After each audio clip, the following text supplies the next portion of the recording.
In the world of lineages, there is no lineage nobler or more exalted than the lineage of Imam Al-Jawad al-Jawad. He was from the heart of a prophet's family, which was the holiest, most honorable family that humanity has ever known throughout the ages. The family that provided the world with the elements of virtue, perfection, and illuminated all the corners of life with knowledge and faith.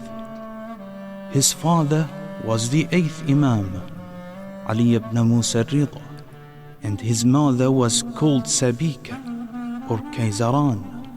She was from the tribe of the Prophet's wife, Maria Qibtiyya. The birth of Imam Al-Jawad was too late, for Imam Al-Rida, though over 40s, hadn't yet had his successor. For a long time, Ahlul Bayt followers experienced years of unrest and anxiety. The waiting for the newborn is just like waiting for rain in the dry times. While Imam Al-Rida continued to promise and assure his companions that his successor, who would undertake the responsibilities of Imamah, was undoubtedly coming. However, the time of his birth hadn't been permitted by Allah yet, for reasons he only knows.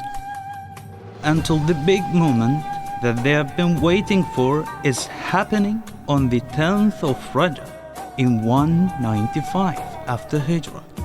From this good and noble tree close to Allah, from the honored origins and to pure wombs, Al-Imam Al-Jawad, peace be upon him, branched out.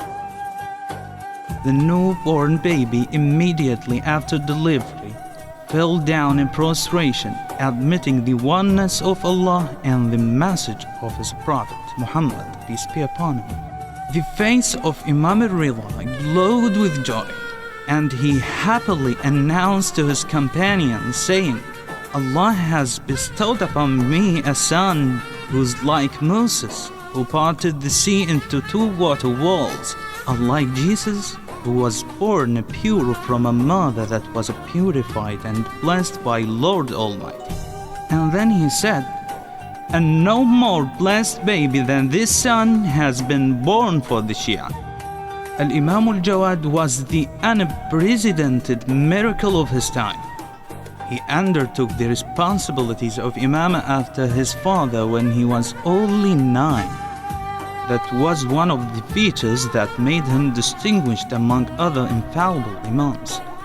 Despite his young in age, but he was so miraculous in arguments, wisdom, and knowledge.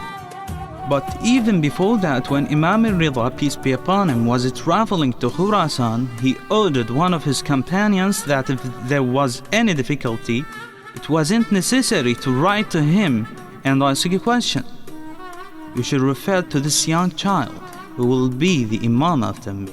Some of them expressed their surprise, saying that this was impossible, because the Imam was only 3 or 5 years old for some narrations. It was a matter that required meditation and wonder even by the followers of Imam Al-Rida, peace be upon him.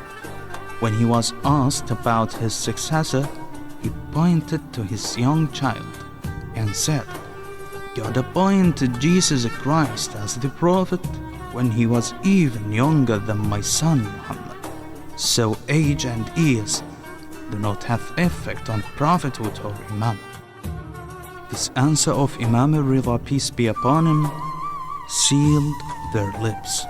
It's true that they knew about the stories of Jesus Christ, peace be upon him, and John, son of Zechariah, before through the Holy Quran, but one is accustomed to believe what one sees and feels by oneself, what's usual and familiar, seeing with their very eyes the sign of Allah that they cannot argue against. They had no alternative but to believe. Al-Imam Al-Jawad was known for more than one title.